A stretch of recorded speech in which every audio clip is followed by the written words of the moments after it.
ìyẹn á rí pé ìjọba tí a wà nú ẹ̀ yìí àfi kí ọlọ́run ọba Elédùmarè kó ṣàánú gbogbo àwa ìran ọmọ aládé nígbà tá a bá ń rẹpo ní almost 980 naira to a per litre. So mo kí wa gbogbo platform wa náà tí wọ́n ti set ká tó máa wá kí anthem wa tá bá ti wá pé anthem tán àwa wọnú ètò náà lọ. Mo kí yín o gbogbo àwa tí a lọ tí ẹ ti délé, ẹ̀yin tí ẹ bá dẹ̀ ṣì wà lórí ìrìn àjò náà ọlọ́run Elédùmarè á bá mi ṣọ́ yín dé ilé ní kíákíá torí pé àwa náà báyìí àti wọlé.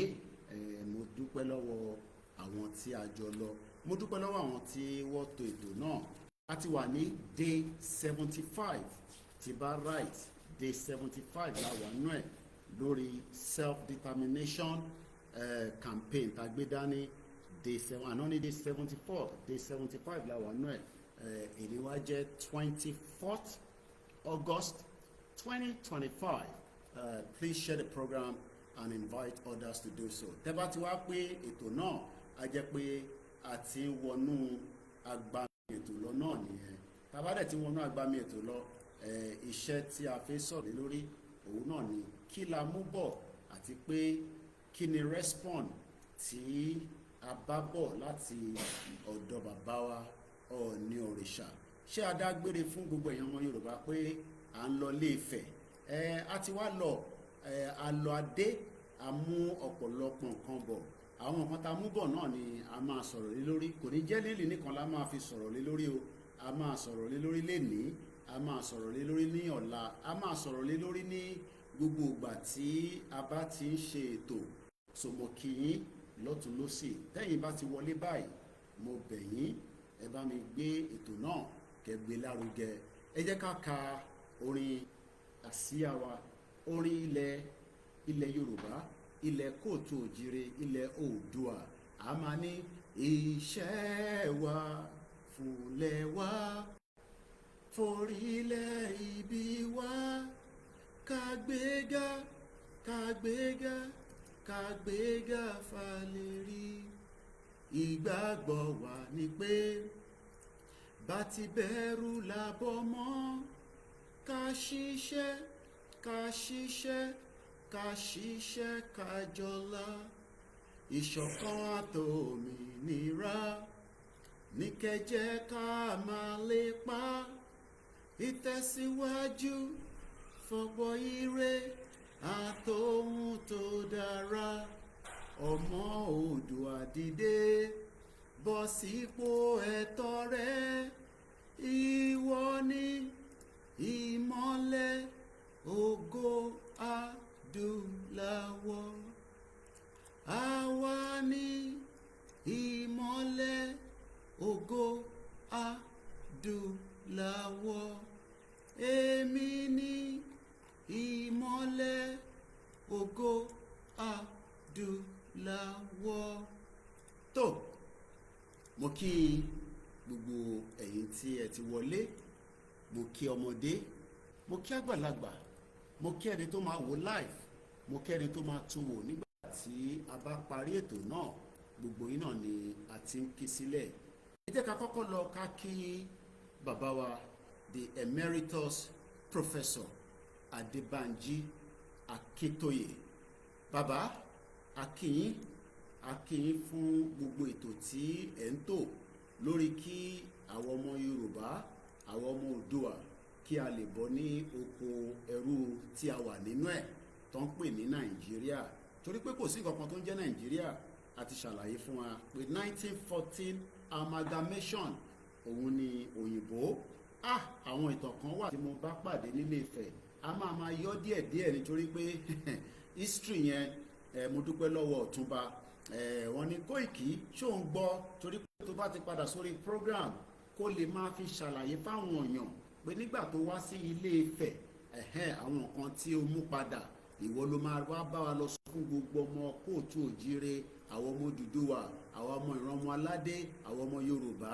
Mo ní èyíkéyìí tí wọ́n bá fẹ́ pè é.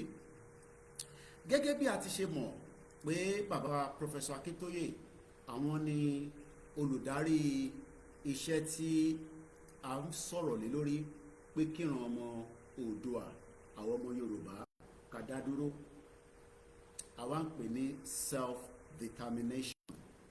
Kódà kábíyèsí náà sọ nínú àwọn ọ̀rọ̀ náà pé ẹni bá ń jàjàǹgbara oríṣiríṣi ọ̀nà náà ni ìyàn máa fi jà á. Kódà gbogbo yín náà lẹ ti gbọ́n tí kábíyèsí sọ nígbà tá a wà ní Ilé Ifẹ̀. Lẹ́ẹ̀kan sí mo ṣí fìlà fún orí adé, mo kí bàbá wa Ẹnìtàn Adéyẹyè Ògúnwùsì tí wọ́n jẹ́ kábíyèsí ti àwa ọmọ Oòduà. Lákọ̀ọ́kọ́ bí mo ti ṣe ń kí bàbá wa Professor Emeritus Adébánjí Akíntóyè, ẹ bá mi ṣe gbòòsà lẹ́ẹ̀mẹ́ta fún bàbá, torí pé tí bàbá ò bá fi ọ̀nà wọ̀n wá ó ṣeé ṣe ká má mọ irú nǹkan tí a máa béèrè fún. Àwọn kan béèrè fún pé kí Nàìjíríà ṣì wà, àwọ̀ sí nínú àwọn tó ń béèrè pé kí Nàìjíríà kó wà, àwọ̀ sí nínú ẹ̀. Èyí táwa fẹ́ ó yàtọ̀ sí yẹn.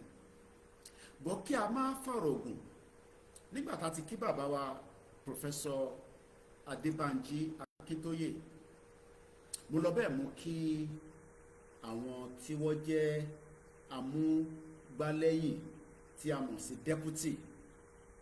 Tá bá ti ń sọ deputy méjì ni wọ́n, ìkan ń bẹ ní diaspora, ìkan dẹ̀ ń bẹ ní ibi tá à ń pè ní ilẹ̀ Yorùbá, ilẹ̀ kóòtù òjíire tí a mọ̀ sí the homeland. Mo kí Káàdé Ẹ̀mọ̀lá tó jẹ́ ti diaspora, mo wá kí George Akínọlá, àjọdé ìlú Ifẹ̀ náà ni, gbogbo yín náà ni ẹ máa rí nígbà tí wọ́n àdírẹ́sì bàbá wa orí aládé tí a mọ̀ sí kábíyèsí the Ooni of Ifẹ̀ ọba Adéyẹyè Ẹnìtàn Ògúnwùsì Ọ̀jájá the second, kábíyèsí o.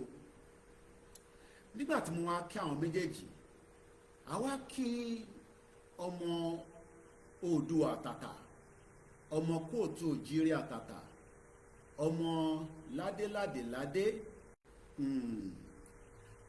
adé tí a fẹ́ sọ̀rọ̀ lé lórí. Àwọn awuyewuye kan wá jáde nígbà tá a kúrò nílé Ifẹ̀, a máa try láti yànnàná ẹ̀ torí pé mídíà èyí tó bá dùn nínú nǹkan ló máa ń yọ nígbà tí a bá ti lọ ṣe ayẹyẹ tó dùn. An historical day was yesterday, August 23rd. A máa wà nínú ìtàn pé August 23rd, Saturday, àwọn ọmọ Oòduà, àwọn ọmọ kóòtù òjíire, àwọn ọmọ ìran ọmọ aládé àtẹ̀lé bàbá wa jagunjagun, ẹni tó nífẹ̀ẹ́ sí ìran rẹ̀, ó bulà sétí, èmi ò tẹ́ ẹ̀ kọ́là. Ìlà yẹn gẹ́gẹ́ bí ìta máa sọ pé mark to represent àwọn ọmọ Oòduà, àwọn ọmọ Yorùbá, àwọn ọmọ kóòtù òjíire. Kò síbi tí bàbá wa ọmọ Adéyẹmọ bá rìn lọ, wá máa dá wọn mọ̀ pé ibì kan ni ó ti ṣẹ̀ wá, níbi tó ń pè ní Nàìjíríà, bọ̀ ní ilẹ̀ kóòtù òjíire. Mo wá lọ bẹ́ẹ̀ mú kí bàbá wa Sunday Adéyẹmọ.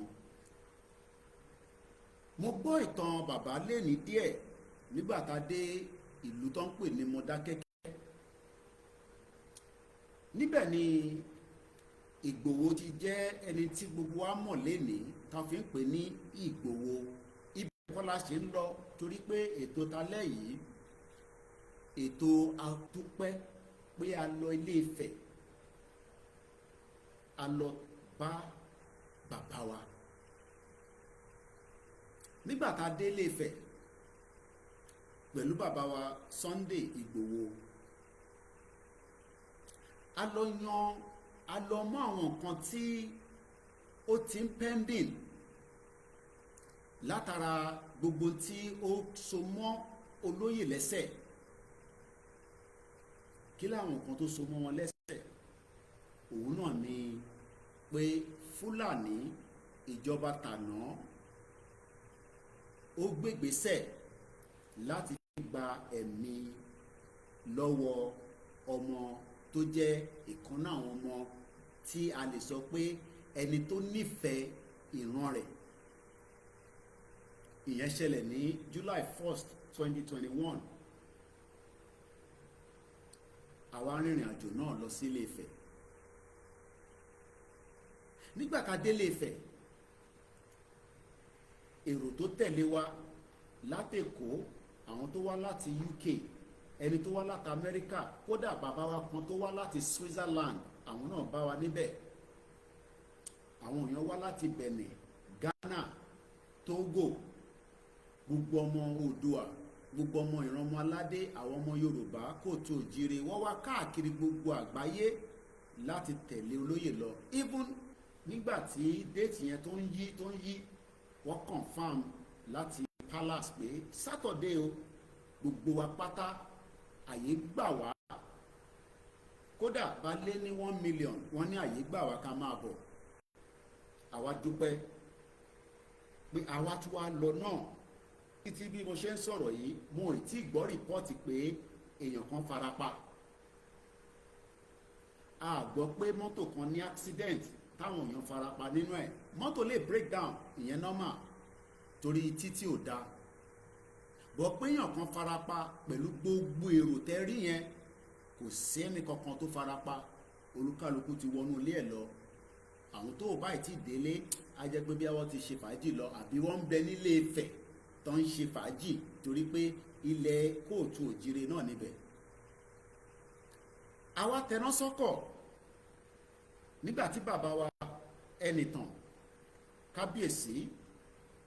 kábíyèsí òun ṣe àjòjì wa lórí ìkànnì yìí. Mo sọ fún wa pé gbogbo program tá a bá ń ṣe níbí wọ́n ń gbọ́ nílé Ifẹ̀, bẹ́ẹ̀ ni wọ́n ń gbọ́ lọ́dọ̀ bàbá wa Aláàfin ikú bàbá yèyé.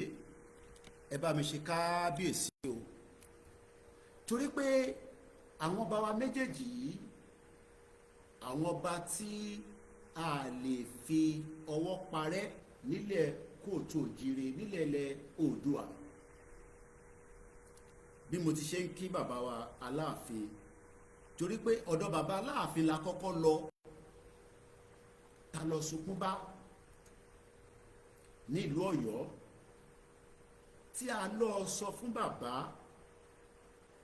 nípa kí ni ọmọ Adéyẹmọ ṣe tí a ń pè ní Sunday Igboho, àti pé kí bàbá wa Aláàfin káwọn náà bá wa dá sí ọ̀rọ̀ náà. Ìyẹn lọ ní bíi ìjọ mélòó kan sẹ́yìn tí kò tí pẹ́. Gbogbo ibi tá a rìnrìn àjò yẹn kò tí pọ̀ ọ̀sẹ̀ méjì nígbà tá a lọ bá bàbá wa ti Aláàfin ikú bàbá yèyé. Adọ́dọ̀ bàbá wa Olúgbọ́n of Orílẹ̀-Ègbọ́n, ọba Francis Àlàó, àti dé Ìbàràpá. Adé bàbá wa Olúpòtì of Ìpòtì. Adọ́dọ̀ bàbá wa Ọlọ́wọ́ of Ọ̀wọ̀. Láìpẹ́ a máa dé ìlú Èkó láti lọ bá bàbá wa Rilwan Akíọlú, ìyẹn nílùú Èkó. Ètò yẹn ń tò lọ́wọ́. A máa dọ́dọ̀ bàbá wa Albert. Àwọn ọba tí a ṣe ń lọ bá ó pọ̀, torí pé a máa lọ sunkún bá wọn lórí ọ̀rọ̀ olóyè Ìgbòho, torí pé kí ni olóyè ṣe. Àmọ́ ibi tá a ṣe rìn sí àti ibi tá a dé, òun là ń gbé ẹnu lọ lé. Mo ní gbogbo ìgbà tá a bá rìnrìn àjò yìí, mo wà privilege láàrin millions of àwọn ọmọ kóòtù òjìrè, àwọn ọmọ Odùduwà, àwọn ọmọ Yorùbá, èyíkéyìí tí ó bá wọ̀nyí tẹ́ bá fẹ́ pé. Kò dẹ̀ ṣe lénìí, kò ń ṣe lánàá. Láti ìgbà tá a ti bẹ̀rẹ̀ ìrìn àjò yìí, màá lè ní kódà pẹ̀lú bàbá wa Professor Akintoye, I am privileged and have access to a lot of information. Bí àwọn pàdé kọ̀ọ̀kan wà tó bá rò pé bóyá èmi náà láti wà láàárín wọn tó bá rò bẹ́ẹ̀ wá pè mí sí, kò ṣe gbogbo ẹ̀ náà la máa sọ lórí social media. Màá kọ́kọ́ lọ sọ́dọ̀ kábíyèsí bàbá wa ti Ilé-Ifẹ̀, ọba wa Ọọ̀ni of Ifẹ̀, ọba Adéyẹyè Ẹnìtàn Ògúnwùsì Ọ̀jájá the second. Ọ̀pọ̀lọpọ̀ pépà ni wọ́n ti gbé ìròyìn èyí tí a bá lọ náà gbogbo yín ti wò ó lórí ìkànnì KoikiMedia àti ọ̀pọ̀lọpọ̀ mídíà tó wá káàkiri gbogbo àgbáyé. A dúpẹ́ fún àwọn mídíà kábíyèsí tí wọ́n welcome wa, tí wọ́n dẹ̀ ṣe ẹ̀tọ́ tó jẹ́ kó ṣe, torí pé mídíà wà very powerful gan. Nínú mídíà kẹ̀rẹ́ inú ẹ̀ náà ni wọ́n lè tún destroy information. Ó dẹ̀ dá pé ká má jẹ́ kó pẹ́ tí information bá fẹ́ wà distorted. Ẹ mọ̀ pé mi ò gbọ́ Yorùbá dáadáa, so ẹ máa gbà mí láàyè láti ṣàlàyé níwọ̀nba tí mo lè ṣe, torí pé èmi náà ṣì máa padà lọ sí school láti lọ kọ́ èdè abínibí wa, èdè ilẹ̀ kóòtù òjíire. Ọlọ́run á dẹ̀ fún wa ṣe, torí gbà tá wà níléèwé tán ní ká wá kọ́ Yorùbá as a language, irú àwa sá fún ni, torí a rò pé English òun ni èyí tó yẹ ká lé mú. Ó ṣẹ̀ wá yí wa nísìn pé èdè yẹn ló yẹ ká kọ́kọ́ lọ kọ́. Ara ń ta ṣe ń sọ pé tá bá dá dúró èdè yẹn ló máa jẹ́ the official language, torí pé Nàìjíríà ò kì í ṣe elédè ẹ̀yà kan, a ní ọ̀pọ̀lọpọ̀ èdè tó ń sọ nínú Nàìjíríà. Kí ni mo fẹ́ fàyọ ńbẹ̀ ni pé ìrìn àjò tá a rìn lọ sí Ilé-Ifẹ̀ kò ń ṣẹ̀ṣẹ̀ láfìrìn. Ìrìn àjò tó ní ọ̀pọ̀lọpọ̀ tó ní ṣe pẹ̀lú ilẹ̀ kóòtù òjíire, torí pé àlàáfíà ni gbogbo wa ń fẹ́. A dẹ̀ fẹ́ unity, a fẹ́ rẹ́pọ̀ láàárín gbogbo wa àtàwọn ọba wa àtàwa tí a wà ní abẹ́ àwọn ọba wa. Àmọ́ tí a bá tún wá wò náà, tá bá ní a nífẹ̀ẹ́ Yorùbá, ilẹ̀ kóòtù òjíire, ǹjẹ́ gbogbo wa la nífẹ̀ẹ́ olóyè ọmọ Adéyẹmọ? Ṣé gbogbo wa la nífẹ̀ẹ́, àbí a kàn ń ṣe ìfẹ́ pé tójú lásán? Torí tá bá wo olóyè lénìí ní risk tó ti take, màá lè sọ pé ní generation tèmi o, èmi ò mọ generation tẹlòmíì tó nǹkan bẹ́ẹ̀ ti ṣẹlẹ̀ sí rí, but ní generation tá wà yìí is the first that has taken such risk. Àwọn kan náà ti take risk bẹ́ẹ̀ rí, torí kò sí tó ń bọ̀ lókè tílẹ̀ ò gbà làwọn àgbàlagbà sọ, ẹ má ní mo pòwe níwájú yín. But n tí a rí tí kò ń ṣe pé wọ́n kọ sínú ìtàn tí olóyè tó ṣe, òun ni à ń fi ń dúpẹ́ pé àwọn ọba wa wọ́n ti ń bá wa welcome ẹ̀ láti lè gbé àwọn ìgbésẹ̀ lórí ọ̀rọ̀ olóyè. Wá tẹná sọ́kọ̀, a bẹ̀rẹ̀ sí rìnrìn àjò náà.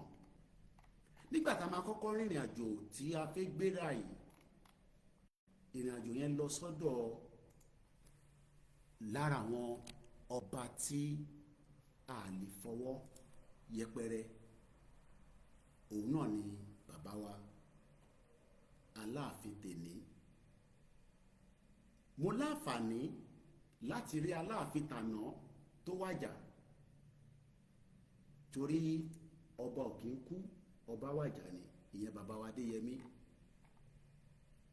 Kò ń ṣe nǹkan, kò ń ṣe méjì, kò ń ṣe mẹ́ta tí mo láǹfààní tó ń ṣe pé wọ́n ní, àbí wọ́n ní jókòó sínú yàrá kan tájọ wà àwa mẹ́ta, èmi olóyè àti kábíyèsí tàná tàláàfin.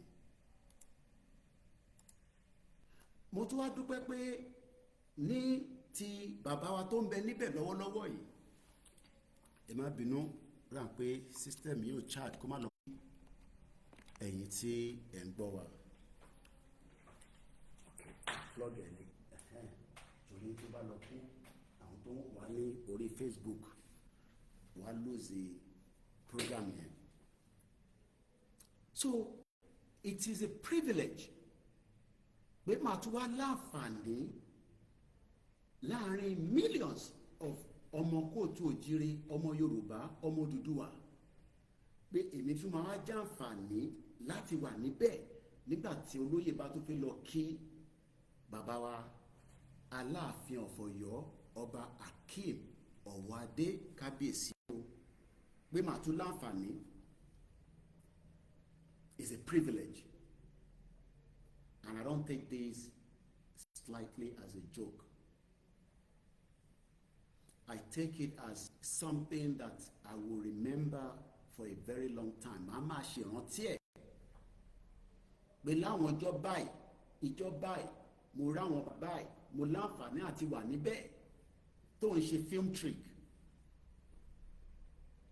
Ìrìn àjò tá a wá lọ sí Ilé Ifẹ̀ mo ń padà bọ̀ lọ́dọ̀ bàbá wa Láàfin but ìrìn àjò yẹn ìlú Ọ̀yọ́ ló ti bẹ̀rẹ̀ tó jẹ́ ìlú bàbá wa tá à ń sọ̀rọ̀ ẹ̀ yìí ìyẹn Sunday Adeyemo Igboho but Igboho tá a máa ń gbọ́ yẹn Mọdákẹ́kẹ́ ni Igboho yẹn ti tàn ibẹ̀ kọ́ la ṣe ń lọ but ọmọ bíbí ìlú Ọ̀yọ́ ni Sunday Adeyemo Igboho tẹ́ ń gbọ́ yẹn ìlú Mọdákẹ́kẹ́ ni Igboho ti jáde but táwọn kan wà tó ń pè ní Igboho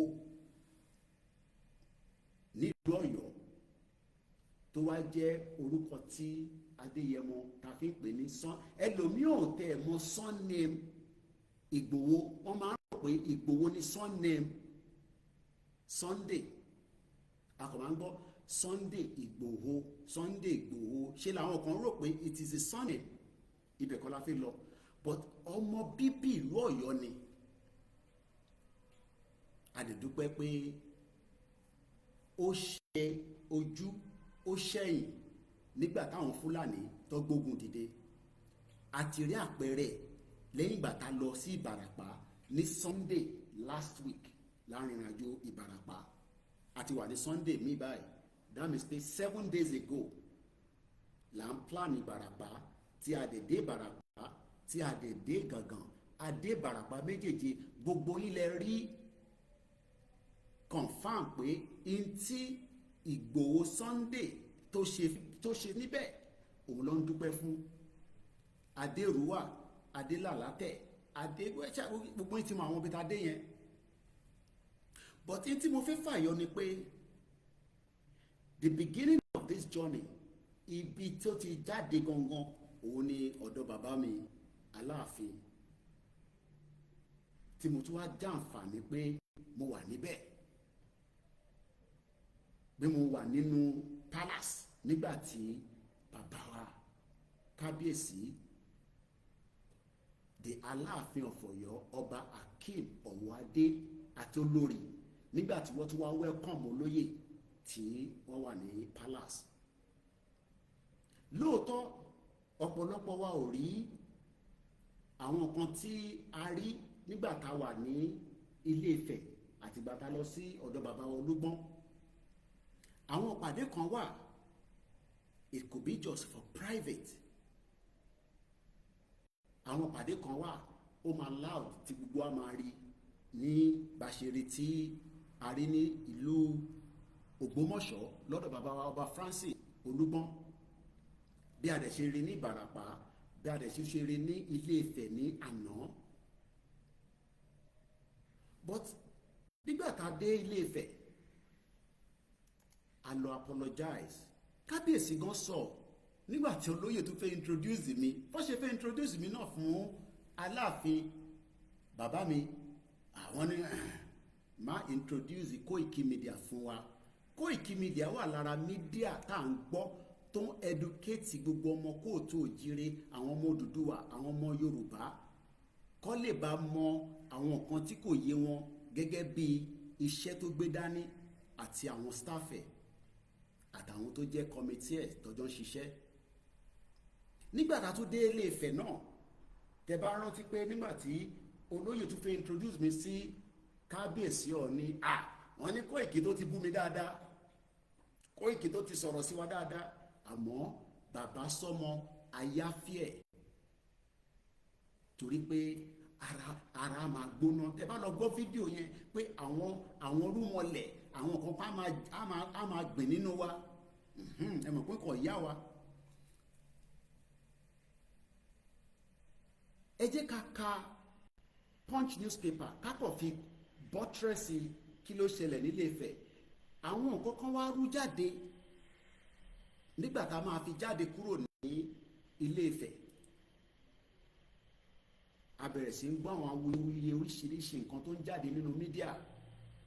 Ó wá da ká clarify ẹ̀ kó lè yí ọ̀pọ̀lọpọ̀, torí pé mo níṣẹ́ mídíà òun ni the good, the bad, the ugly, mẹ́tẹ̀ẹ̀ta ló pín sínú ẹ̀.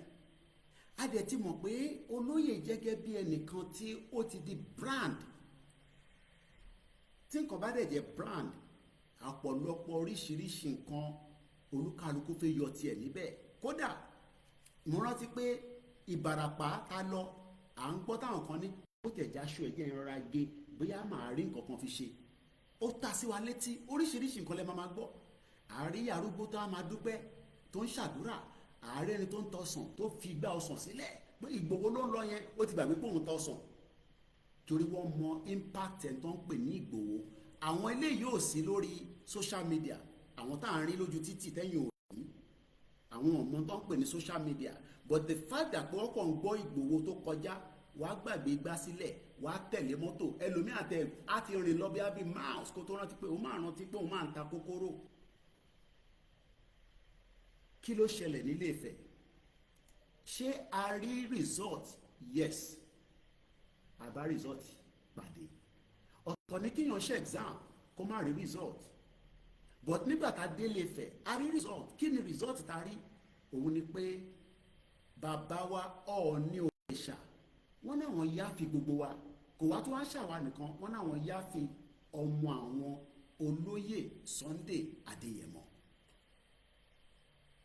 Gbogbo àná ni àmọ́ tí ó ti transpire, a ní láti go into it fẹ́ni tó bá ń follow olóyè dáadáa.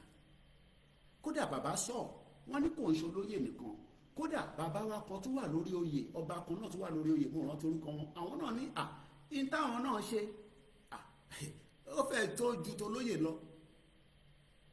But àkìtàn ni bàbá wa Ọọ̀ni Òòṣà, and he accept that gbogbo ta ṣe yẹn kò yá wa ni, àwọn yá fi wa. Jẹ́ ká ka ntí Punch kọ síta.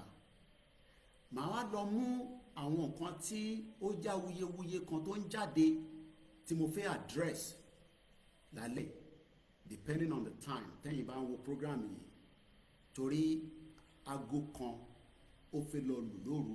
Kò sígbà tí mídíà ò lè jáde. Mo sọ fún yín pé iléeṣẹ́ ti níbi tá à ń pè ní KoikiMedia, bringing the world closer to your doorstep. 24 hours la fi ń ṣiṣẹ́. Ẹ rí pé mo ti bàṣọ kúrò lọ́rùn, èmi ti wọnú ilé tèmi. A lè dúpẹ́ pé gbogbo àwọn atajọ lọ, olóyè náà ti wọnú ilé tiẹ̀, ó ti confirm pé àwọn ti délé, wọ́n ti jẹ́ mi sílé tèmi. Mi ti wọnú ilé tèmi, àwọn náà ti délé tiwọn. But ẹ jẹ́ ká sáré kan tí Punch sọ. Màá wá ṣe sọ fún in tí ó ń jáde ní ọ́díò kan tó ń gbé tó ń sàn káàkiri, torí pé àlàáfíà ó wà láàrin àwọn ọba méjèèjì, àmọ́ a mọ̀ pé àwọn kan wà instigator ni wọ́n. Iṣẹ́ tí ni pé nígbà tẹ́ ti rí olóyè tó ti lọ sí ọ̀dọ̀ bàbá ẹ̀ nílùú Ọ̀yọ́ lọ́dọ̀ Aláàfin, a tún lọ sọ́dọ̀ Olúbàdàn láìpẹ́, ẹ máa múra sílẹ̀. Màá tẹ̀ láǹfààní àti rí bàbá yẹn, a máa ń sọ̀rọ̀ lórí fóònù, mo rí bàbá yẹn rí. Ẹ má dá rúdurùdu sílẹ̀, ẹ má dá ọ̀tẹ̀ sílẹ̀, ẹ má mú tí ẹ gbọ́ kẹ wá fẹ́ twist ẹ̀. torí pé in tí ẹ gbọ́ yẹn èmi á sọ fún yín ní confam gẹ́gẹ́ bí ẹni tó wà lórí ìjókòó nígbà tá a bá débi tí mo ti fi sọ̀rọ̀ yẹn ẹ má ti dìde lórí chair mo láǹfààní ni kò ń ṣe pé wọ́n sọ fún mi mo wà lórí ìjókòó but ẹ jẹ́ ká kọ́kọ́ lọ gbọ́ ntí punch newspaper sọ gbogbo pépà ló ti gbé pé olóyè dé ọ̀dọ̀ bàbá ẹ̀ nílé Ifẹ̀ bẹ́ẹ̀ bá lọ sí Sahara Reporter Gazette Tribune gbogbo wọn kódà tó wọ́n máa fi dàárọ̀ la BBC DW CNN Al Jazeera gbogbo wọn náà lọ máa gbé nítorí pé olóyè ò kì í ṣe criminal tó ń pè é kò dẹ̀ ṣe wanted mo ti ṣàlàyé yẹn fún yín gbogbo ilé náà ni à ń present fáwọn international community pé ṣé ẹni tó bá jẹ́ wanted ẹ̀ẹ́dẹ̀gbọ́n tí bàbá wa Ọọ̀ni sọ wọ́n ní ẹlòmíì wà wanted tó wà ní prison gbogbo ọ̀rọ̀ wanted yẹn lágbára àwọn tó nílẹ̀ Yorùbá bàbá wa Ọọ̀ni sọ bàbá wa Aláàfin náà sọ àmọ́ ẹ̀rí ẹ̀ lẹ́sẹ̀ rò pé bóyá bàbá wa Aláàfin náà gbé àwọn ìgbésẹ̀ tọ́nà àwọn máa gbé àbí bẹ́ẹ̀ kọ́ màá ṣàlàyé fún wa. Sunday Igboho apologizes to Ooni seek help to lift watchlist status tàbá ní ká túmọ̀ ẹ̀ lédè kóòtù òjíire èdè abínibí wa kó tó di pa àwọn amúlùmálà àwọn òyìnbó dé tọ́da gbogbo ẹ̀rú tọ́da àwọn làwọn mókè wá àwọn làwọn mú kinní kan wá irọ́ ló wà ń bẹ̀ àti mú ẹ̀rí nílé Ifẹ̀ but mo sì máa wá ṣe program yẹn lọ́tọ̀. The Ooni of Ife Ọba Adeyeye Ẹnìtàn Ògúnwùsì Ọ̀jájá II on Saturday the 23rd of August because I gbọ́dọ̀ fi date yẹn sí very very important 2025 formally forgive Yoruba self-determination activist Olóyè Sunday Adeyemo orúkọ ẹ̀ ní Adeyemo Sunday but popularly known as Sunday Igboho tó jáde láti Mọdákẹ́kẹ́ tó ń ṣe mechanic tí kò tẹ̀ mọ̀ pé òun máa kọ́lé òun máa ra mọ́tò ó wá dẹni tó ní gbogbo ẹ̀ ó wá ń jàjàǹgbara fún èmi àtẹ̀yìn ẹ̀yin kan wá rò pé bóyá látara orúkọ tiẹ̀ tó bá ti wá sọ̀rọ̀ kan ẹ̀ twist ẹ̀ mọ́ lọ́wọ́ àbí tá a bá sọ̀rọ̀ 3 hours lórí program mo ní èyí tó dùn bẹ́ẹ̀ lè máa ń yọ torí pé ìyẹn lẹ́yìn fẹ́ gbọ́ táwọn kan bá wá ń béèrè pé èyí tó sọ níwájú ẹ̀dá àwa náà wọ̀n rí èyí tó sọ lẹ́yìn ìdá àárí ẹ̀kọ́ kọ́tìbì kan bẹ́ẹ̀. The event witnessed by prominent Yoruba monarchs kábíyèsí Elédùmarè mo rí rẹ́rìí ní welcome tó fún olóyè kódà èèyàn á máa béèrè pé ṣé ọmọ Ilé Ifẹ̀ ni olóyè ni ó ṣó ìfẹ́ tó ń bẹ láàrin àwọn ọba wa àtàwọn aráàlú ó fi hàn pé kò síbi tí gbogbo wa ò lè rìn sí nílẹ̀ kóòtù òjìire nílẹ̀ Oòduà nílẹ̀ Yorùbá bó bá fẹ́ gbé lọ́yọ̀ọ́ wàá gbé peacefully tó bá fẹ́ gbé nílé Ifẹ̀ o lè gbé bẹ́ẹ̀ ní peacefully tó bá fẹ́ gbé ní Èkìtì lọ́dọ̀ bàbá wa lọ́hùn Olúpotì ẹ̀rọ tí mo sọ pé wọ́n gbọ́dọ̀ wá yàrá kan fún mi níbẹ̀ tí a bá fẹ́ lọ sọ́dọ̀ bàbá wa Ọlọ́wọ̀fọ̀wọ̀ wàá rí lè gbé sí. It shows that we can live side by side but tá a bá ti fi ẹ̀yin tí ẹ fi dà nǹkan rú tẹ fi bà nǹkan jẹ́ tẹ fi mú ọba Aláàfin tẹ fi orí wọn tẹ fi connect pẹ̀lú ọba Ọọ̀ni tẹ fi dájà lẹ̀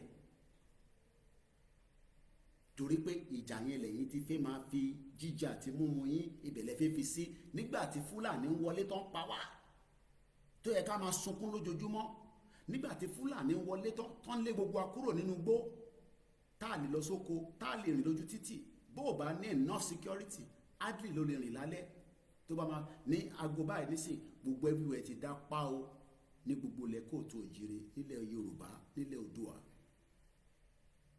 kábíyèsí tó wá gbé àwọn more than 14 monarchs àwọn náà tó wá jàǹfààní èyí tó lóye wá bẹ̀bẹ̀ gbogbo wọn wá ṣàdúrà lẹ́yọ kọ̀ọ̀kan fún olóyè Ìgbòho.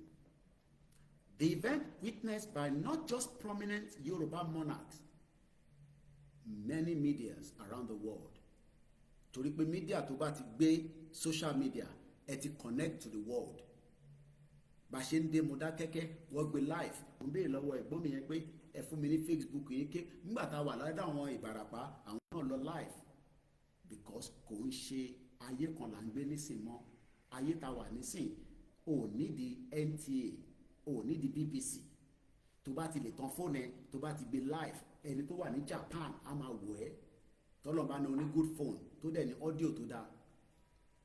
So the event was not just witnessed in Yoruba land, it was witnessed around the world. Ẹni tó bá wá nóhun ò tí ì rí ẹ̀ bóyá ó ti ṣiṣẹ́ lọ fáwọn tó wà ní diaspora tó bá máa fi dé dàárọ̀ ọ̀la nísìn a máa wá gbọ́ nǹkan tí kò jẹ́ kó gbọ́ látara in tó yẹ kó gbọ́ tó ti distort information yẹn because information is the most powerful key. A mú Adùnbọ̀ láti Ilé-Ifẹ̀ bẹ́ẹ̀ la mú Adùnbọ̀ láti Aláàfin àmọ́ nítorí pé ẹ̀rí nǹkan tó ṣẹlẹ̀ tó transpired nínú ilé lọ́dọ̀ Aláàfin mò ń bọ̀ níbẹ̀ torí pé mi wà níbẹ̀ lórí ìjókòó mo fẹ́ ṣàlàyé àwọn àárín yẹn fún wa. Let's continue. And a large crowd of supporters mo rí wẹ̀rù yẹn rí màá máa béèrè lọ́wọ́ olóyè pé gbogbo àwọn tó ń tẹ̀lé wa lẹ́yìn yìí ààrà tọ̀ntọ̀n fún wọn kódà omi ààrà fún wọn kí ni ìdí tó ṣe ń tẹ̀lé wa wọ́n rí pé akọni ọmọ ilẹ̀ Oòduà akọni ọmọ kóòtù òjíire tó mọ ọwọ́ ọ̀tún sọ́wọ́ òsì pé òun ò lè jẹ́ akọni nílẹ̀ Oòduà kí a máa jẹ wá àbá bí a ṣàbá mi á ní àbá pé wọ́n wá ń pa ọba wọ́n ń lé wa kúrò láàfin ìyẹn àwọn Gàmbàrí àwọn Fúlàní tọ́ọ̀tọ́ tó ń pera wọn ọ̀rọ̀ tí wọ́n ń súnmọ́ bọ̀ ni. bọ́ kí ló ìgbésẹ̀ tó mú olóyè lọ sí Ilé-Ifẹ̀ òun náà ni à ń yọ nínú ẹ̀ jáde analysis yẹn ló kàn ń jẹ́ kó máa spread bọ̀ ẹ má bínú a máa débi tá à ń lọ. The event witnessed by prominent Yoruba monarchs, traditional chiefs, large crowd of supporters mark a major step towards healing the rift. How? À lè sọ pé bí ẹlòmíà ní ìjà ẹ mọ̀ pé Yorùbá èdè wa ó depend bá ṣe fẹ́ lò. The rift between the revived monarch and the activists following past tension and public disagreement. Kábíyèsí dẹ̀ sọ fún wa níbẹ̀ lójú ẹsẹ̀ pé Kóìkì ìwọ́gán ẹ rò pé mo mọ̀ ẹ́ èbí mo máa ń wọ̀ ẹ́ bí àánú yàrá ni kábíyèsí ti ń wò mí lórí TV bẹ́ẹ̀ náà ṣe máa ń wò mí kábíyèsí sọ yẹn fún wa bọ̀ kábíyèsí confirm pé àwọn máa ń gbọ́ KoikiMedia bẹ́ẹ̀ náà ni bàbá wa Láàfin náà confirm pé àwọn máa ń gbọ́ KoikiMedia ìwọ ló rò pé KoikiMedia ó ti lọ sọ́kù ti lọ mọ̀ ń bọ̀ àìtíde. Visibly emotional Igboho prostrated ó dọ̀bálẹ̀ tán kódà olóyè ló jẹ́ kí n túmọ̀ pé èèyàn lè máa kí ọba kí bàtà wà lẹ́sẹ̀ o gbọ́dọ̀ bọ́ bàtà lẹ́sẹ̀ èmi ò mọ̀ yẹn tẹ́lẹ̀ ẹ mọ̀ pé èèyàn máa ṣe mọ̀ nǹkan oríṣiríṣi náà ni pé ó fẹ́ kí ọba lẹ̀ kóòtù òjìrì ọba lẹ̀ Oòduà ọba lẹ̀ Yorùbá ó wá wọ bàtà sẹ́sẹ̀ ẹ̀rọ ní kábíyèsí o wàá ṣí fìlà wàá dọ̀bálẹ̀ flat gbalasa tẹ bá rántí pé ní ọ̀dọ̀ bàbá wa ọlọ́wọ́ ọ̀fọ̀wọ̀ gbogbo aṣọ lóye báyìí ló dọ̀tí àwọn òṣọ́pọ̀ dọ̀tí ìdálọ́fọ̀ ni nǹkan ń pè lọ́mọ Oòduà nìyẹn ọmọ kóòtù òjìrì ó dọ̀bálẹ̀ gbalasa tán délẹ̀. Prostrated before Òòní ọba Òòní of Ifẹ̀ kò ká máa pè délẹ̀ àwọn kọ̀ọ̀kan Òòní kò ká máa pè délẹ̀ Òòní of Ifẹ̀ tí ó ta bá ní Òòní ẹlòmíì gbogbo èèyàn ló mọ̀ ní Òòní of Ifẹ̀ ọba Adeyeye Enitan Ogunwusi Ojaja II on Saturday, offering unreserved apology for his past remarks. In tó ṣẹlẹ̀ nígbà yẹn, a ní láti máa ṣe sọ, but moving forward is what we've gone to sort out at Ife. He admitted his words had been harsh and expressed gratitude for the opportunity to seek forgiveness. Ọba wa ni kódà Aláàfin tàná Ọba Adéyẹmí Kábíyèsí, mo rántí pé mo ṣe fídíò kan tí mo ń sunkún, ó láwọn kan tí mo sọ nígbà náà kò ń ṣe ta tó fi máa sọ mọ́. I'm talking about 2020.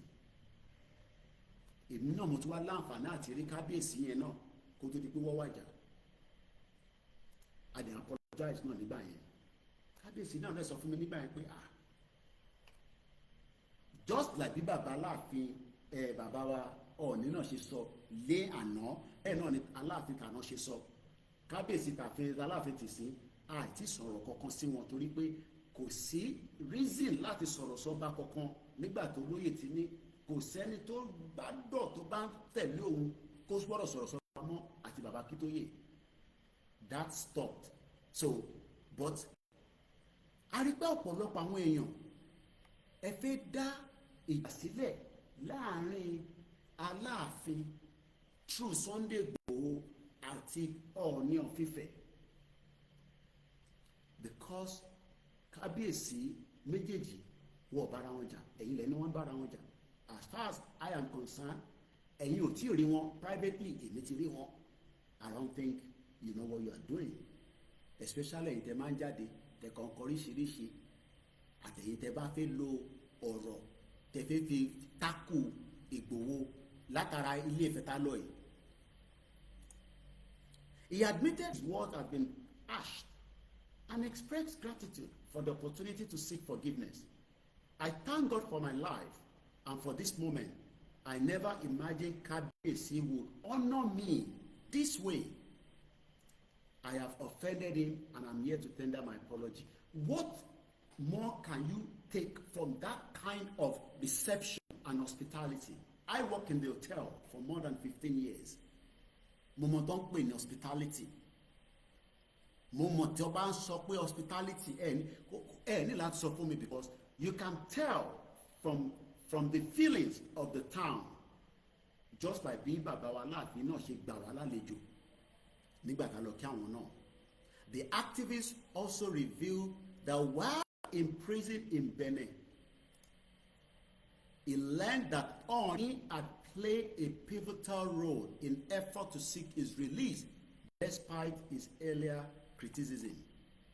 He appealed to the monarch to intervene in lifting his name from the security watch list wanted and to assist in unfreezing his bank account kó lè rówó ná kó fi tọ́jú ìyàwó àtàrà ilé, stressing his continued commitment to safeguarding Yoruba land. My priority is the security of our people. Ìyẹn Ìgbòho ló sọ bẹ́ẹ̀. They are being killed. I want to use my strength nígbà tó wà nísìnyí to defend. I need your support to make this possible. Bàbá Olúgbọ́n sọ pé ó máa ṣeé ṣe. Bàbá Aláàfin sọ pé ó máa ṣeé ṣe. Kábíyèsí Ọọ̀ni òrìṣà náà sọ pé ó ti ṣeé ṣe. Ẹ bá mi sọ pé kábíyèsí fáwọn mẹ́tẹ̀ẹ̀ta àti gbogbo àwọn ibi tá a ti lọ náà láti Gàngàn dé Èrúwà dé ọba Ọlọ́wọ̀ Ọ̀fọ̀wọ̀ gbogbo wọn náà lọ ní ìtọ́wá béèrè fún mi ọmọ wa nìyẹn ó ti di dandan because ìwọ kì í ṣọ̀daràn terrorist negotiate pẹ̀lú federal government gbogbo wa là ń rí lórí TV là ń rí lórí social media. Ìgbòho dẹ̀ ṣe terrorist kò dẹ̀ ṣọ̀daràn. Now mo ti fún wa ní background ìtàbálọ but ẹ jẹ́ àwa gbọ́ kí lèsì tí kábíyèsí náà fún Ìgbòho ṣé èsì pé mo gbà bẹ́ẹ̀ àbí mo gbà torí ìyàn lè lọ tọrọ àforíjì lọ́dọ̀ bàbá àyàn kí bàbá sọ pé mo ṣì ń bínú sí ọmọ mi. àwọn utterances kékeré tí ẹ̀yin kan fẹ́ wá gbé jáde nísìn pé látara olóyè Kirẹ̀ ní oríkì ẹ̀, ibi tí mo fẹ́ kọ́kọ́ sọ kí n tó lọ sí rìmáàkì kábíyèsí òun lélẹ̀. olóyè Kirẹ̀ nígbà tá a wà ní Ilé Ifẹ̀, that was on camera, right? ìyẹn lẹ ṣe rí ẹni hallelujah ẹni Òòṣà ẹsẹ̀ pa dúpẹ́ fọlọ́run. oríkì tí ó ń kiri yẹn ṣé ọ̀dọ̀ kábíyèsí Ilé Ifẹ̀ yẹn nìkan ló ti kiri ẹ̀? I want to put this on record. My name is Olayomi Koiki, popularly known as KoikiMedia, bringing the world closer to your doorsteps. oríkì tí olóyè fi kiri ẹ̀ nílé Ifẹ̀ tó ní èmi ọmọ ládéládéládé adé Aláàfin, àbí ẹ mọ̀ pé mi ò gbọ́ Yorùbá dáadáa, so ẹ máa bá mi ẹ ṣáà ti mọ oríkì yẹn. èmi ọmọ ládéládé ọmọ aládìkún adé aládìkún la gbà fún Aláàfin. ọba márùn ló sin sí Ìgbòho. I don't think many of you know that. ṣé mọ̀ pé ọba ilẹ̀ Yorùbá márùn tí Aláàfin ló wà ní Ìgbòho? bá a ti ṣe ń sọ̀rọ̀ ìwọ tí ìlú òkú yẹn kúrò, ó sì wà ń bẹ̀ o, ẹ lè lọ síbẹ̀ láàárọ̀ ọ̀la ẹ bá wọn níbẹ̀. torí pé a ní ìlú tó dání, ibi tó yẹ kíyàn máa lọ júbà fáwọn ọba yẹn ni. but báwo ló ṣe fẹ́ dé Ìgbòho? títí ò da, security ò sí níbẹ̀. now ibẹ̀ kọ́ ni mo ṣe fẹ́ lò. Is it wrong or is it right? ẹ bá mi gbé ọ̀rọ̀ yẹ̀ wò pé olóyè Kirẹ̀ ní oríkì tí gbogbo wa mọ̀ tó ń ṣe lénìí tó ń ṣe lánàá, it is in public that ọba ń kí oríkì yẹn, gbogbo alamọ bí oríkì yẹn ṣe máa ń lọ pé èmi ọmọ aládéládéládé ìnà adé aládìkún la gbé fún Aláàfin.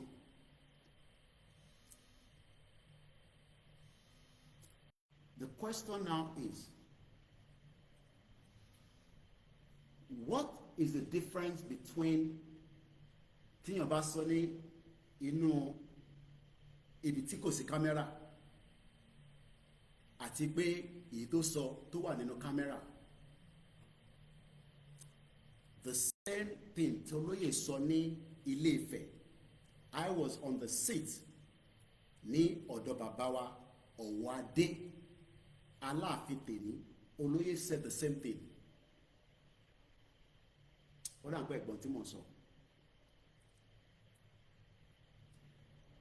I was not just the only one on the seat. We have witnesses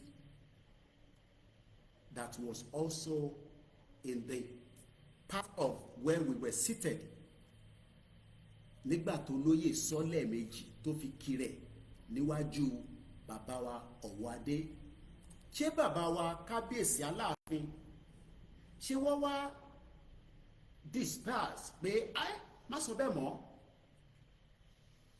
What was his reaction nígbà tó lóyè sọ the same thing tó sọ ní Ilé Ifẹ̀ tó fi kíra wọn lóríkì wọn fún ọba Aláàfin, fún ọba Ọọ̀ni of Ifẹ̀? ọba Aláàfin wọ́n ju òkèrè sí olóyè, òun ṣe pé wọ́n jù sí wọn ẹ̀ ṣáà ti mọ bí àwọn ọba wa kábíyèsí bó ṣe máa ṣe.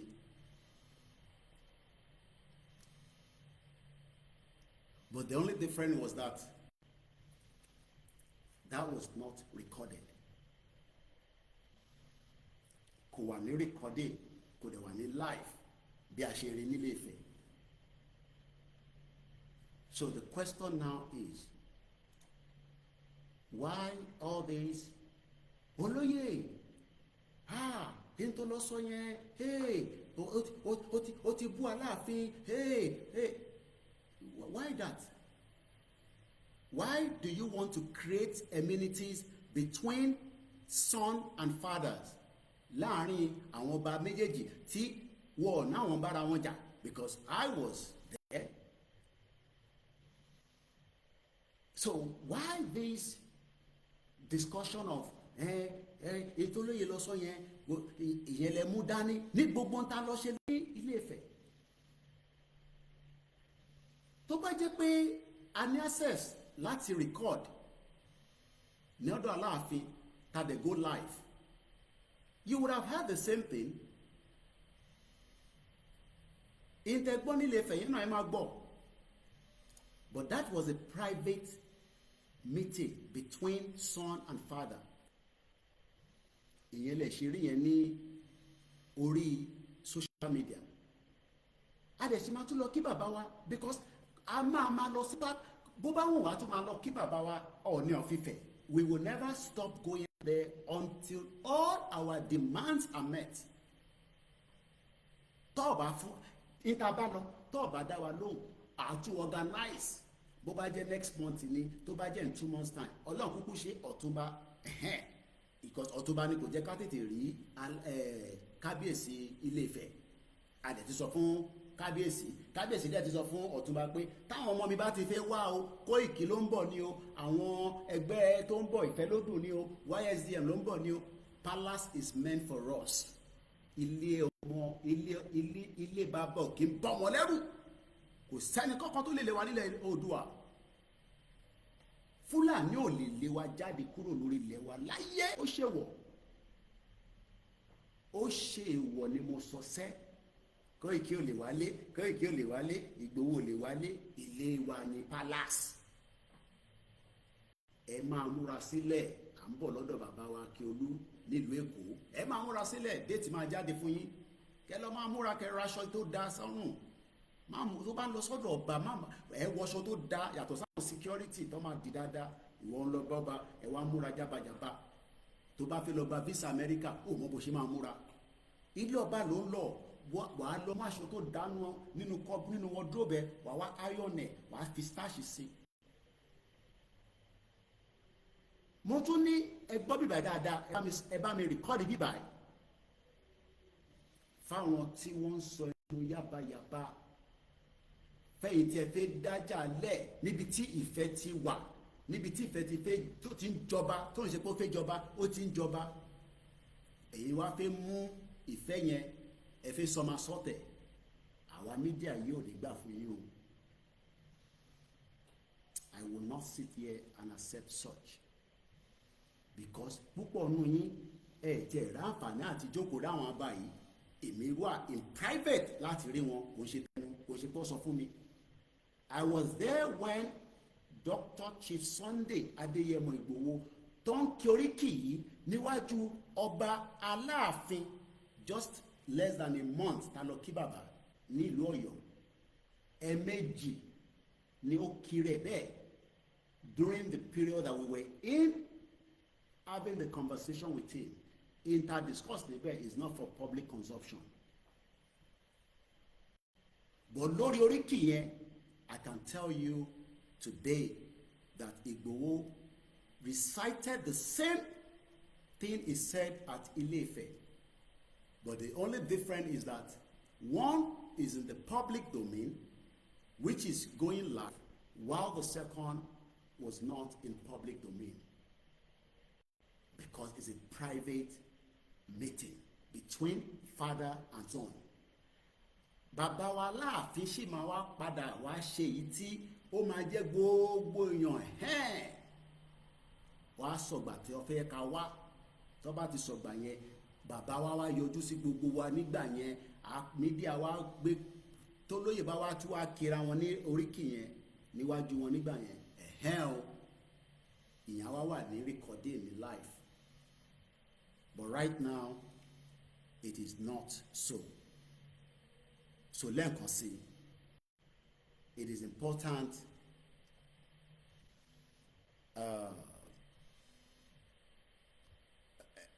ẹ fún mi ní few minutes bàbá lẹ́kìtì kí n sọ àwọn wà lórí Instagram yẹn, màá pè é padà. Màá pè é padà, ẹ fún mi ní few minutes. màá pè yín padà ẹ fún mi ní few minutes. All right. So ẹ̀yin tẹ́ wà lórí Instagram ẹ máa join ní Ọláyọmí Kóìkì oru ìfẹ́ pọ̀ o a ní kẹ́ fún wa lówó kàtẹ́ rẹ́ condition èmi ò mọ̀ bí afáàní yẹn máa ń dún ni máa ń ṣe fi pa because nígbà míì ó lè máa dún sínú broadcast but I have to turn it on now because oru ìfẹ́ pọ̀ díẹ̀ so màá ní láti tan fáànù yẹn àpè bàbá Èkìtì in just about a few minutes nísìn. So let me ẹ̀yin tẹ́ wà lórí Instagram Kóìkì Ọláyọmí Kóìkì ẹ bá mi lọ sórí KoikiMedia Tokyo 778 ẹ tètè lọ sórí Ọláyọmí KoikiMedia Instagram yẹn wá on mo máa disconnect eléyìí nísìn ẹ ṣé gan ni adúpẹ́ lọ́wọ́ yín o thank you for joining ẹ bá wa sáré lọ darapọ̀ mọ́ the real norm ẹ ṣé gan ni gbogbo yín ẹ̀yin ìyá wa tí ẹ wà lórí bíbà ẹ tètè lọ síbẹ̀ kẹ má bàa miss program yẹn tó ń lọ lọ́wọ́lọ́wọ́ ẹ ṣé gan ni àmọ́ lórí o ẹ bá wa darapọ̀ mọ́ bẹ́ẹ̀. Now let me come back àdèmà tún gba funding ìyẹn normal torí gbogbo owó tẹ náà fún wa àti ná gbẹ Ọlọ́run níjà náwó tán lọ́hùn mo fẹ́ fele síta because ọ̀rọ̀ tí mo sọ lẹ́ẹ̀kan mo record ẹ̀ so that mo fẹ́ jẹ́ kí audio yẹn kó jáde síta audio yìí mo fẹ́ record ẹ̀ nísìn tí bá wá ṣe tán màá wá pé bàbá mi lẹ́kìtì mo kí ọmọ lúkà gbogbo wọn pátá tó wá láti òkè lọ́hùn everybody has returned back to their base lẹ́ẹ̀kan sí orí ìkànnì tá a wà náà ń pè ní KoikiMedia bringing the world closer to your doorsteps èyí ní 24th August 2025 2:09 a.m. ní Yorùbá time nílẹ̀ kóòtù òjìrè time nílẹ̀ Odùduwà time èyí tí wọ́n bá fẹ́ pè awuyewuye tó jáde nígbà tá a kúrò ní ọ̀dọ̀ bàbá wa tí a lọ tọrọ àforíjì kọ́dẹ̀ bá wa yọ àwọn nǹkan kan tó tako ilẹ̀ kóòtù òjìrè ilẹ̀ Oòduà ilẹ̀ Yorùbá látara ọmọ wọn tó ń pè ní Sunday Adeyemo Igboho Òòṣà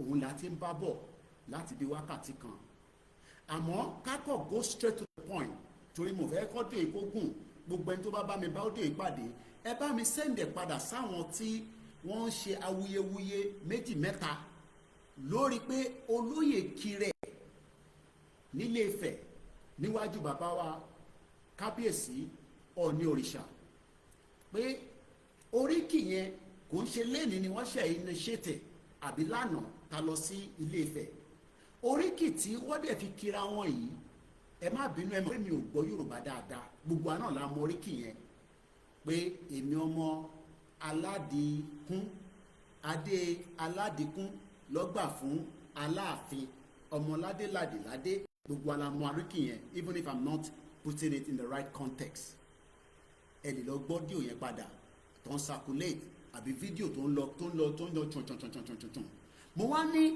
the same oríkì yìí nígbà tá a lọ sọ́dọ̀ bàbá wa Aláàfin tèní bàbá wa Ọ̀wọ̀ Adé bàbá wa olóyè ìyẹn bàbá wa Aláàfin ọba Abímbọ́lá Akeem Ọ̀wọ̀ Adé Aláàfin of Ọ̀yọ́ èmi wà lórí ìjókòó nígbà tó lóyè kí oríkì yẹn náà níwájú kábíyèsí ò rẹ̀ sọ pé oríkì tó ń kì í má kì í síwájú mi má dá etí òmò kankan nípẹ̀ kábíyèsí ò sọ bẹ́ẹ̀ ẹ̀ẹ̀mejì ọ̀tọ̀ọ̀tọ̀ ni olóyè ju oríkì yẹn síta tó fi kira wọn níwájú kábíyèsí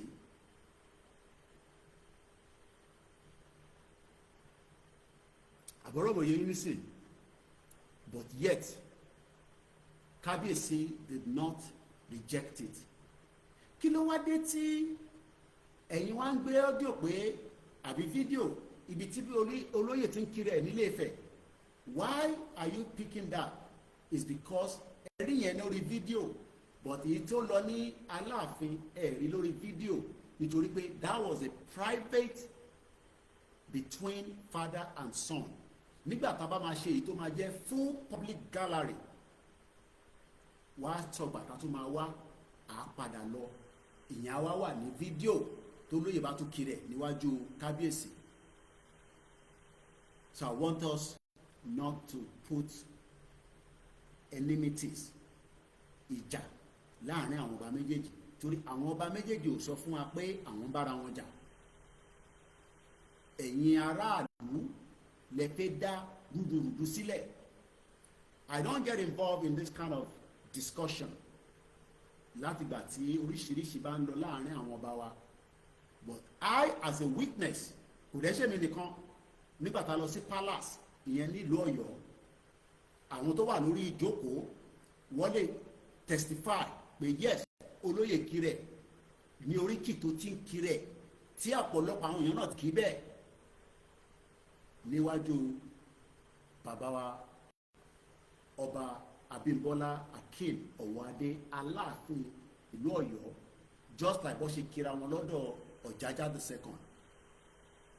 But like I said, one is in the public because it is recorded and is a live program, while the other one was in a private discussion. Tolóyè fi access láti rí wọn, àwa tá wà nínú private conversation yẹn tá fi wà níbẹ̀ àìjù mẹ́rin lọ láàrin gbogbo àwa tá lọ. I was privileged as not just the spokesman for Igboho, but as someone that has always been that privileged. Let me leave it that way. Mo wà lórí ìjókòó, we had another two people that came inside with us. Ọba náà bẹ́ẹ̀ láwọn tó wà lórí ìjókòó, olórí wà lórí ìjókòó. Eléyìí ṣe pé ọ̀rọ̀ èèyàn wá sàsọdùn. The palace can confirm that. But in tí mo sọ ni pé kò sí ìjà between these two kings. Ẹ má wá mú into tó nǹkan tẹ̀fẹ́ sọ́dí nǹkan pé bólóyè ṣe sọ yẹn, ẹlòmíì ní bó ṣe sọ yẹn. The same thing tó sọ yẹn náà ló sọ lọ́dọ̀ Aláàfin.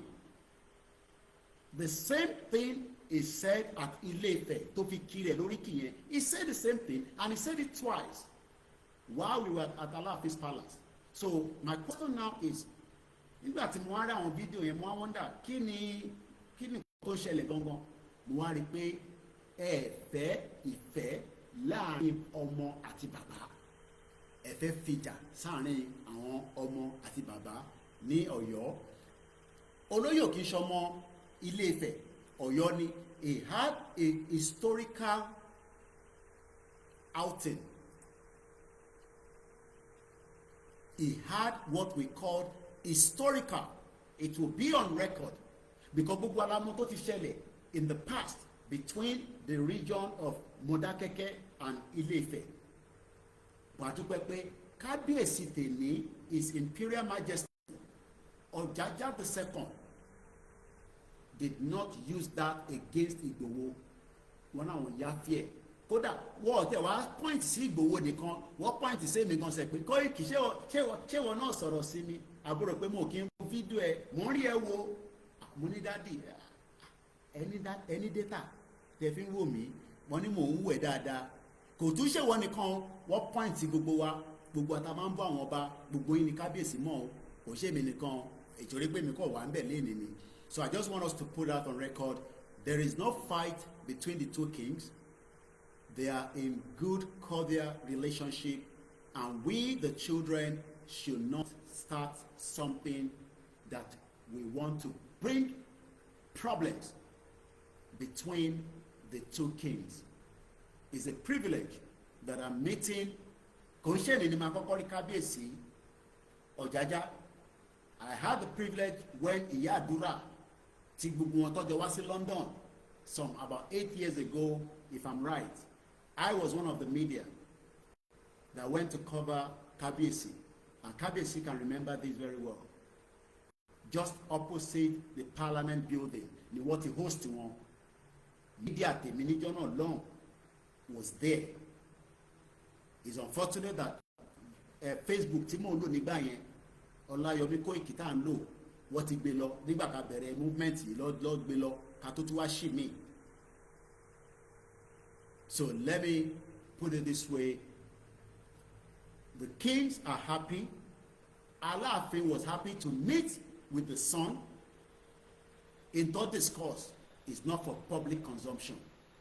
Èyí tó máa jẹ́ public, kábíyèsí Aláàfin tó bá ti nídìí olóyè padà wàá pè wá àwa gbé yẹn ní life but ilé ìta lọ ṣe ní Ilé Ifẹ̀ is a public kábíyèsí tún bá wa pé àwọn 14 other monarchs àwọn ọba tó wá láti different part of ilẹ̀ Yorùbá èrò pọ̀ àdúpẹ́. So that is what I just want to put on record, that there is no problem with that Oriki, because Oriki yẹn was recited twice at the palace of Aláàfin, and Aláàfin dẹ̀ ju ìrọ́jú ìrùkẹ̀rẹ̀ yẹn báyìí, and you know all other conversation is not for public. I will leave it like that. But it was not against it. I was on the seat, and Olóyè was on the seat, and there were other people within that particular room that the conversation was held. So that is on that. So mo kí gbogbo alẹ́ nǹkan sí ilẹ̀ Oòduà, ilẹ̀ kóòtù òjìrè kò ní bàjẹ́ látọwọ́ tèmi, kò dẹ̀ ní bàjẹ́ látọwọ́ tiẹ̀. Ṣé o lè sọ bẹ́ẹ̀ pé kò ní bàjẹ́ látọwọ́ tiẹ̀? Torí àwọn ò ní jẹ́ kó bàjẹ́ lọ́wọ́ tèmi. Mo ní èmi ni the last man standing lórí ìrìn àjò yìí. I will not sit here and allow you to destroy the two royal fathers. We will give them all necessary support at any time, at the appropriate when it is needed. There is peace between Ọ̀yọ́ and Ilé Ifẹ̀. There is no problem. Àwọn tó fẹ́ jẹun, àwọn tó ní nǹkan tí wọ́n lè fi tajà. Definitely, Igboho is a brand, and that brand is bringing money for a lot of people. My name is Adeyemo Koiki, and this is KoikiMedia, bringing the world closer to your doorstep. So mo fi pẹ́ because I need to go, but ká kọ̀ fún Baálé Èkìtì kọ́kọ́ bá wa sọ̀rọ̀ briefly kó tó di pé ọdún yẹn ó ti jáde. Tẹ́ bá ti kàn wọ́n tẹ̀yìn náà ẹ jù sí àwọn tí wọ́n ń sọ oríṣiríṣi awuyewuye. Àlàáfíà ni gbogbo wa. Ìlú Èkó, ìlú ọgbọ́n, ẹ máa retí wa láti ọ̀dọ̀ àwọn tó ń tò ètò yẹn lọ́dọ̀ bàbá wa Rilwan Akiolu. A tún lọ sọ́dọ̀ bàbá wa Obat. There is a lot that we need to cover, and we appreciate those of you that are traveling with us. Mo kí gbogbo wa o. I will be doing more during the Sunday broadcast tomorrow. But ká kọ̀ lọ sọ́dọ̀ Baálé Èkìtì kó tó di wọ́n máa pẹ̀rẹ́ ètò yẹn ní kíákíá. Ẹ bá gbóhùn sókè Baálé Èkìtì. Ẹ kú ojúmọ́ bàbá mi. Àwa ni ẹ sà. Inú mi a kú oríire àná ó ti dáná lọ́dọ̀ wa báyìí. Ayọ̀ àbẹ́yẹ ó gbòmù lójú mi kò jẹ́ kí n rórun sùn. Torí inú mi tó kàn án. Nígbà táwa máa gbéra ń bíbà yìí lọ́dọ̀ wa bíbà yìí, àwọn kan sọ fún wa wípé má lọ Ilé Ifẹ̀. Wọ́n ti jọ délẹ̀dẹ̀ yín bẹ́ẹ̀ wọ́n máa nà ní ànàfẹ́ kú. Ẹ̀jẹ̀ kan pa wá pé orísun wà. Àtẹ̀jọ́ láyọ̀ àpò láyọ̀. Inú mi dùn. Ṣé rí bàbá mi? Ohun tó ń ṣẹlẹ̀ yẹn kò lè ṣaláì má ṣẹlẹ̀. Àwa la ní wo rẹ̀. Èmi náà rántí ìgbà kẹta. Láyé ọba Adéyẹmí Àtàndá Lámídì, Aláàfin àná, Ìgbòho kí ara ẹ̀ bẹ́ẹ̀ pé ọmọ aládé làdé ládé. Aláàfin ládé adé aládìkún làgbà fáláàfin. Bàbá Adéyẹmí ò sọ̀rọ̀, ó tún fa Ìgbòho mú dání. Orí kìí kan Ìgbòho dé balẹ̀ ilé ayé ni. Ìgbòho kọ́ ló bọ̀ mọ́ ẹ̀. Kí ni wàhálà táwa ń kóra wa sí gbogbo àwọn ọmọ kóòtù òjíire? Ẹ jẹ́ kí n béèrè kwẹ́sẹ̀ kan lọ́wọ́ wa. Ṣé àfẹ́ kí ìran wa ó ní ìsinmi ni? Ọ̀tọ̀ ni ogun Fúlàní, ọ̀tọ̀ ni ogun Ìgbò. Àwọn fẹ́ máa gbogbo wa ìyẹ̀ta wa fẹ́ máa dá ogun lẹ̀. Ohun gbogbo tó ń ṣẹlẹ̀ tẹ̀ ń kọ́ látijọ́ yẹn ni wípé àwọn tá a tẹ̀lé bàbá Akíntọ́yè, tá a tẹ̀lé olóyè Ìgbòho, àwa ò bá wọn dá sí. Ẹ má lọ ọ̀rọ̀ olóyè Sunday ọmọ Adéyẹmí Ìgbòho Òòṣà máa. Ìgbòho Òòṣà wà fún gbogbo wa, lájà fún gbogbo wa kárí ayé gbé. Ìgbòho Òòṣà wà fún gbogbo wa, láti jà fún gbogbo wa kí ara tú ilẹ̀ Yorùbá, kára tú ilẹ̀ kóòtù òjíire ní. Ìgbòho Òòṣà ta ẹnikẹ́ni. Kẹ́nìyàn gbogbo wa ládẹ lórí. àbọ̀mọ́ àlè tó bá wà láàrin wa ní olóríkì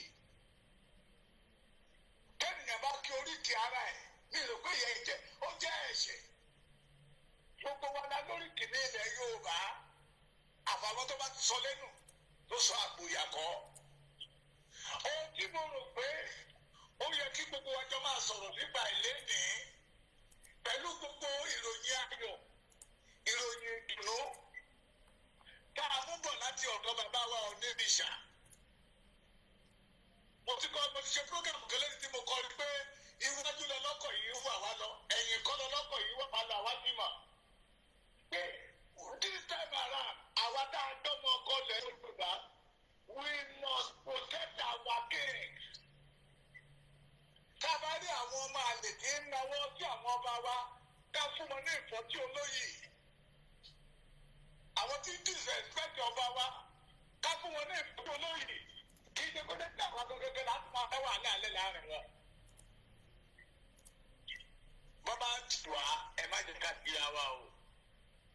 iyì ẹ̀yẹ kí Sunday Igboho gbà láti Ilé Ifẹ̀ wá lẹ́nìí ẹ̀yẹ gbogbo ọmọ Yorùbá ní ẹ̀yẹ gbogbo kóòtù òjìire ni. ṣe ló yẹ kí gbogbo wa jọ máa rọ̀ ìgbà kan gbogbo wa la jọ ń sọ pé ìjà tá à ń jà yìí àwọn ọba yóò dá sí.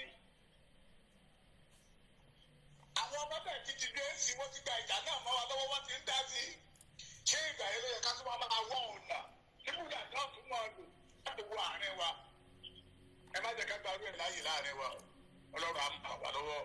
bàbá mi Kóìkì akú oríire ní oríire náà máa dalẹ̀ lẹ́yìn olóògbé ẹ ṣé gan ni tó òun náà ni ẹ ti gbọ́ tí bàbá wa lẹ́kìtì àwọn náà ń bẹ ní Ilé Ifẹ̀ pẹ̀lú gbogbo ẹ̀yin náà tẹ́ wà ní diaspora ẹ jẹ́ ká parí ètò yẹn báyìí tó bá máa tún di ìjọ míì lórí ìkànnì náà ni ẹ tún máa bá wa pàdé tá à ń pè ní ìkànnì KoikiMedia bringing the world closer to your doorstep tó ń jàjàǹgbara pé kí ilẹ̀ kóòtù òjire ilẹ̀ Oòduà ilẹ̀ Yorùbá like I said èyí tó bá wù wọ́n ìwọlé pé kí a lè ṣe kéne kí a lè nítúsílẹ̀ látara àwọn Fúlàní àtàwọn ẹ̀yà tó kù náà tí wọ́n ń dún gbùrúgbùrúgbùrú tó ń dún gbùrúgbùrúgbùrú ó ti yé ẹ̀mọ̀ kú Yorùbá tèmi gẹ́tà sí bí but like I said there is peace in the land we must not add fuel to something when we have enemies surrounding us as well. mo kí màmá tó bí mi lọ́mọ mo ti rí wọn lórí program